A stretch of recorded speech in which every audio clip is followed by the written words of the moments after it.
Boss fights in games have been a staple in action games for decades now, but most of the games have the player either perform some quick time events like God of War 3. Oh, sorry, that's not the one, it's this one. Or give you hints on how to tackle them either with text or voice.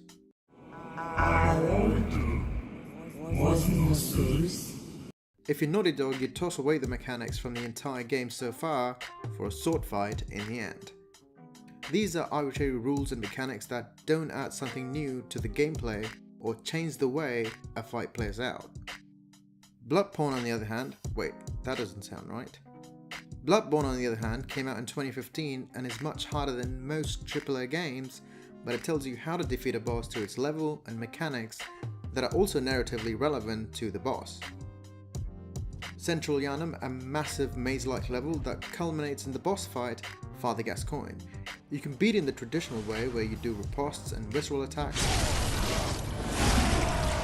but exploring the level thoroughly brings you to this window with a child who's looking for her mum. Talking further to her grants you a music box that she wants you to give to her mum, who's wearing a red brooch.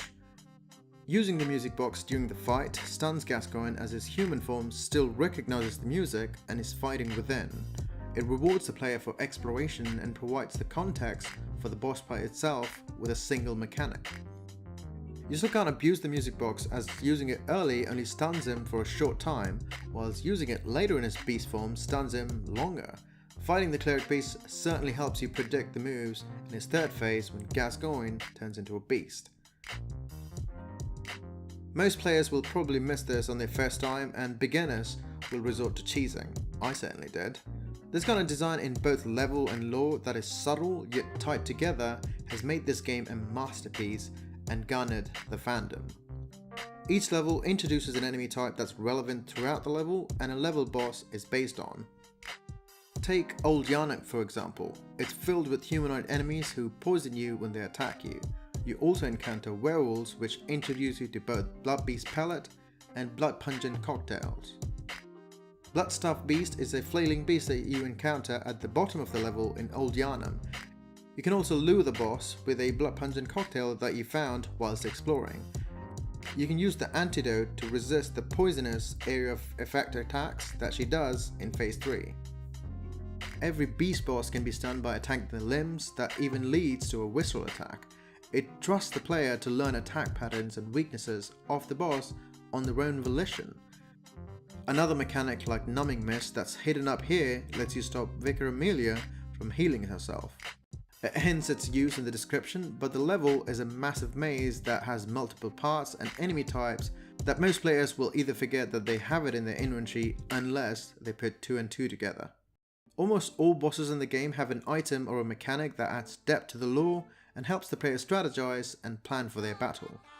Forbidden Woods sees you trudging carefully and slowly in fear as the enemy variety gradually ramps up, from human enemies to humans with snakes coming out of their heads and giant snakes having orgies. Oh. That's in the later part of the level, and all of it culminates that brings you to Shadows of Yharnam. You've been taught how to deal with multiple enemies and enemies with projectiles throughout the level, but for the prudent player, there's the Shaman Boneblade, which when stuck on one shadow makes them attack other shadows. Killing the Pyro Shadow and the Katana Shadow leaves you with the Candle Holding Shadow who can be spammed with his dodge moves every time you attack. We also see mechanics that play into other bosses, like Rom the Vacuous Spider. You first pick up Blood Beast Pellet, which lets you progressively do more damage as you attack. You can also use this with Rom after taking out all of the spiders. Hitting Rom in his head with just the hand still builds the meter, and Rom doesn't attack you until a certain threshold. You can even kill Rom by playing smartly without even letting him teleport into a second phase. These mechanics are either hidden or only found in subsequent playthroughs, but it shows that FromSoft is willing to give power to the player even if they don't know how to find them unless they look up a wiki, which most Souls players probably did and has built a community surrounding the games. It certainly adds replay value or lets you scale the difficulty on how you want to play. FromSoft went on to do with other games like Sekiro, which teaches you the basics of the game with tutorials and lets you figure out the rest on how to defeat a boss with mechanics hidden around the world, in the form of prosthetics. Some of them are well hidden, like the flame one that is inside a fire surrounded by enemies, that is quite useful against red-eyed enemies. Each boss is either weak to a certain prosthetic, or a prosthetic can provide a defense to a particular boss's attacks. There are other games like Witcher 3 which let you cook up potions and oils that are specific to an enemy type. Most AAA games nowadays just hold your hand even through the boss fight. Not every game needs to be a FromSoft game, but taking risks and willing to let the player figure it out makes for a much more interesting and satisfying boss encounter. When designing bosses, developers need to make sure that each of them are varied and riveting. This way, even if you're playing it the second or the third time, you would be just as excited knowing what to do and how to use the given tools or mechanics. Hitman lets you take out an enemy in multiple ways with giant levels by letting the player discover breadcrumbs of opportunities and use their knowledge of the level to take out the target in the most stealthy way. Players should be able to think and use mechanics to think on their feet, encouraging more strategy and preparation for a boss encounter. Hopefully we'll see more of this in other games. What boss encounter did you remember the most? Let me know in the comment section below. Be sure to subscribe to support my channel. You don't have to, but you know, kinda helps. And like the video if you're dead. I mean, you've sat through the whole video.